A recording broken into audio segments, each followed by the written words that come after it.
Tešíš sa z rodzinu, pozdravíš mamu, tata, pozdravíš sa ze sestru, objímeš ako kamaráta. Je to nemilá správa, ale tvoj život sa končí. Radšej hľadíš do zeme, nechceš vidieť výraz ich očí. Mama padá na kolena, otec nechápavý výraz, sestra drží ťa v objati, bude to asi prvý raz. Vidíš slzy v jej očiach, zármutok a smutok, jediné čo ťa potešilo je tento dobrý skutok. Radšej nech to vedia o teba, nech sa pripravia na to. Odchádza ich syn, člen rodiny ich zlato. Život sa končí tak rýchlo ako začína. Budete mi chýbať moja milovaná rodina. Povedz mi Bože, prečo je to tak? Prečo z celého sveta si vybral práve mňa? Je to tak?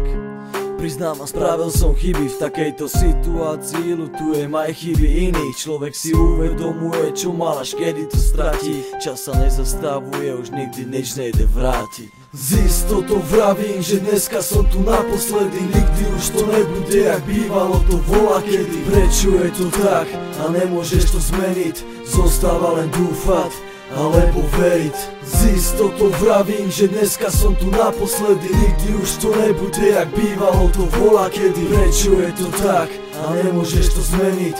Zostáva len dúfať alebo veriť. Za život, ktorý tu mám, ďakujem ja Bohu.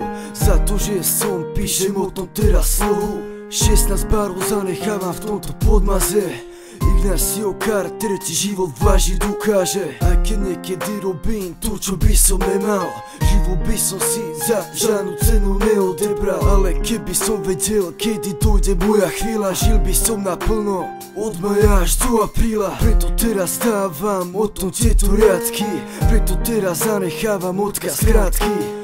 Pozdravujem kamarátov, moju celú rodinu, veď pre nich žijem stále, hodinu čo hodinu. Záleží mi na nich, ale nebudem tu navždy, osudu nezabrániš, veď hovorí to každý.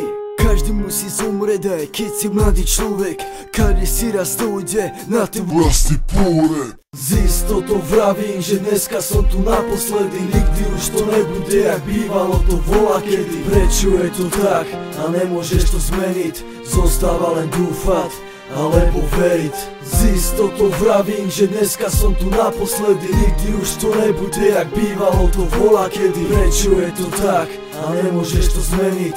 Zostáva len dúfať alebo veriť.